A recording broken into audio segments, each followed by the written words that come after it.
c'est une des raisons pourquoi tantôt, on disait que c'est la concentration qui est importante. Fait que là, on se dit, ben là, il faut des hautes concentrations, là, tu sais. C'est pas besoin d'être super petit, on n'a pas besoin de tout calculer. Mais là, le problème, c'est qu'avec nos perturbateurs endocriniens, par exemple, ils vont être juste efficaces à basse concentration. Pourquoi? Bien parce que nos hormones dans notre corps, ils ont une certaine concentration, très bas. Mais là, il faut que les contaminants soient à peu près dans les mêmes concentrations pour pouvoir être effectifs. S'ils sont à haute concentration, là, on va avoir notre corps qui va se détoxiquer.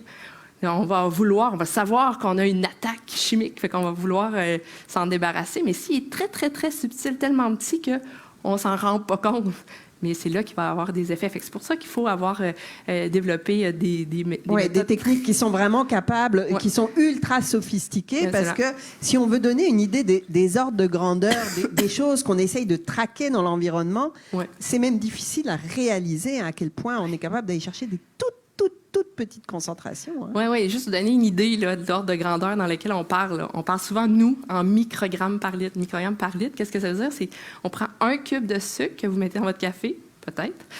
On met ça dans une piscine olympique. C'est dilué, là. Fait que la solution, c'est la dilution, pas toujours. Parce que ça, 1 microgramme par litre, juste pour vous donner un exemple ici, là, Valérie, elle a mis le seuil toxique pour les néonicotinoïdes, pour qu'ils soient toxiques. On est à 0,08, ça veut dire moins de 1% de notre cube de sucre. Ça, c'est son seuil de toxicité. Juste vous montrer à quel point c'est petit. Fait que, puis souvent, on parle même en nanogrammes. C'est ça, un nanogramme par litre. Donc, vous voyez le chiffre que ça fait à l'écran. C'est très, très, très, très petit. C'est encore beaucoup, combien de fois plus petit qu'un microgramme, d'après vous?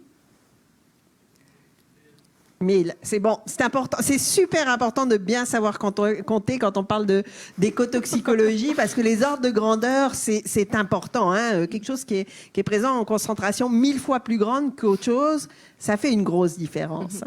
Hein? Justement, en termes de concentration, on a un tableau ici qui nous montre un peu les concentrations des médicaments dans les eaux.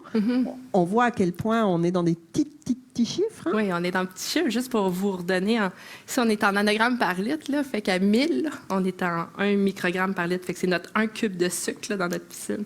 Juste vous démontrer là, à peu près combien de cubes de sucre on a ici. Fait que ça, c'est quoi? C'est des produits pharmaceutiques, des anti-inflammatoires, antidiabétiques, des bêta-bloquants pour ceux qui ont des problèmes cardiaques, anticonvulsifs, antihistaminiques pour les allergies, analgésiques, stimulants, caféine. Je suis une des coupables. Les métabolites de la nicotine, puis le contrôle hormonal, le EE2, les pilules, les anovulants que les femmes prennent. Okay, fait que ça, on retrouve ça dans les eaux de surface, lacs, rivières. Donc, on voit, hein, quand on dit qu'on contamine l'environnement, alors certes, les quantités sont très, très, très petites, mais on retrouve tout. Mais je peux rajouter que ça, là, c'est en même temps. Okay? C'est pas comme chaque échantillon, il y a juste une chose dedans. Fait que quand on disait d'introduction, on disait qu'on est un peu dans une soupe, c'est un peu vrai, là, dans le sens que c'est... Plus, c'est ceux qu'on vous présente. Donc, ça, c'est le premier volet, donc être capable d'aller traquer qu'est-ce qu'il y a dans l'environnement.